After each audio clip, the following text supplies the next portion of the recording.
Pobjede nad Olimpikom u kupu sredinom sedmice, Željezničar je danas na Grbavici ugostio Slobodu. Loša forma za tim Amara Osima je stvar prošlosti. Plavi već 7 utakmica ne znaju za poraz, a pobjedom u Banja Luci skočili su na 4. mjesto i tako se vratili u borbu za sami vrh. S druge strane, Sloboda je u jednoj dosta nezavidnoj situaciji. Uoči ovoga kola bili su na 12. poziciji, a nakon 2 vezana poraza došlo je do promjene na klupi. Umjesto Ibrahima Crnkića, na mjesto šefa stručnog štaba Tuzlaka postavljen je Darko Vojvodić. Zbog crvenog kartona dobijenog prošle sezone kada je vodio Drinu, on danas ipak nije mogao voditi svoj tim. Inače, Sloboda je tradicionalno neugodan gost za Željezničar.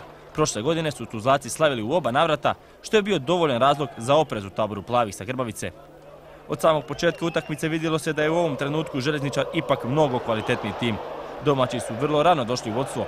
U 8. minuti najprije dobra kombinacija Jamaka, Čolića, na kraju Adilovića koji ne pogađa, da bi u nastavku akcije zebao poslije Selimovića za 1:0.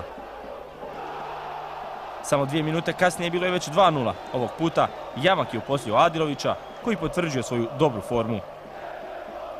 Nakon ova 2 pogotka Željezničar nije stao, dapače već u 14. minuti Zeba je opasno priprijetio. 5 minuta kasnije odlična lopta Zebe za Selimovića koji iz izgledne prilike ne uspijeva matirati Mujkića. Gosti su prvi put zaprijetili u 23. minuti, Halilović je pokušao iz prekida, ali Gušo siguran. Nastavila se opsada gola. U 25. Svraka puca, ovog puta Mujkić je uspješniji. U 43. minuti u listu strijelaca upisao se i raspoloženi Zeba. Odlično je pogodio iz slobodnog udarca za 3:0. I onda u sudijskoj nadoknadi prvog dijela još jedna sjajna kombinacija Jamaka, Čolića i na kraju Adilovića za velikih 4:0. Fantastično prvo poluvrijeme domaćina. U nastavku je Željezničar ipak malo povukao ručnu.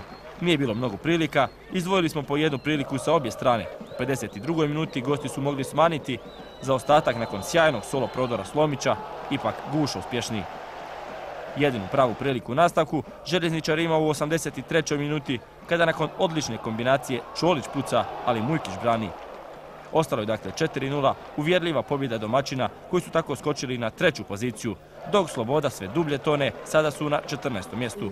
Na kraju napomenimo da će u sklopu proslave 90 godina svog postojanja Željezničar u četvrtak odigrati prijateljski susret protiv Splitskog Hajduka.